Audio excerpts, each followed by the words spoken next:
icône de toute une génération, mastodonte du 7e art hexagonal, chanteuse populaire, fantasme de la gent masculine, fervente défendresse de la cause animale. Brigitte Bardot représente bien des choses.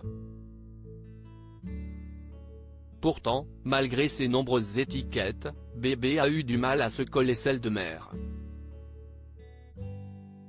Dans la nouvelle biographie qui lui a été consacrée, Et Bardot créa la femme, rédigée par Catherine Riwa et publiée ce jeudi 20 avril aux éditions de l'Archipel, la muse de Serge Gainsbourg a ainsi été dépeinte dans ce rôle qui ne lui a pas collé à la peau, elle qui est devenue maman d'un petit Nicolas en 1960, né de son union avec son second mari, Jacques Charrier.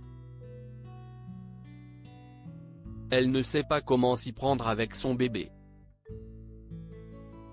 Et le bébé ne sait pas comment faire avec sa mère. Brigitte se plaint que, dès qu'elle approche, il hurle, a ainsi relaté l'autrice.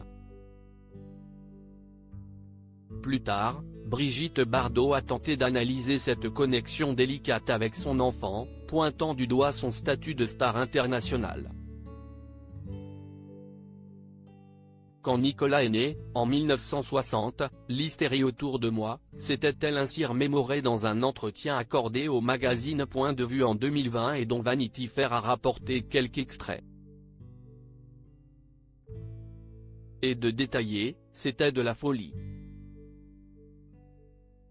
La chambre d'accouchement installée dans ma maison, les photographes derrière les fenêtres, ceux qui se déguisaient en médecins pour me surprendre.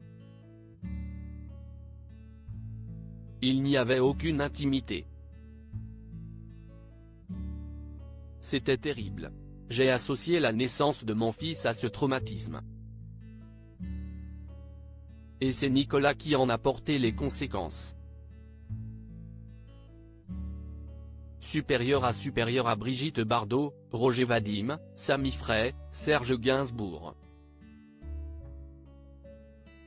Qui sont les hommes qui ont marqué sa vie? C'était comme une tumeur qui s'était nourrie de moi. Brigitte Bardot et son fils unique n'ont malheureusement pas réussi à établir au fil du temps une réelle connexion, et aujourd'hui le dialogue semble totalement rompu entre eux. D'ailleurs, Nicolas Charrier avait même intenté un procès contre son illustre mère en 1996 pour les termes très durs qu'elle avait utilisés à son égard dans son autobiographie initiale B. Édition Grasset. En effet, celle qui fut également mariée à Roger Vadim avait décrit sa grossesse d'une façon on ne peut plus crue, c'était comme une tumeur qui s'était nourrie de moi, que j'avais portée dans ma chair tuméfiée, n'attendant que le moment béni où l'on m'en débarrasserait enfin. Le cauchemar arrivait à son paroxysme, il fallait que j'assume ma vie l'objet de mon malheur. Article écrit en collaboration avec 6 Médias Crédit Photo, agence.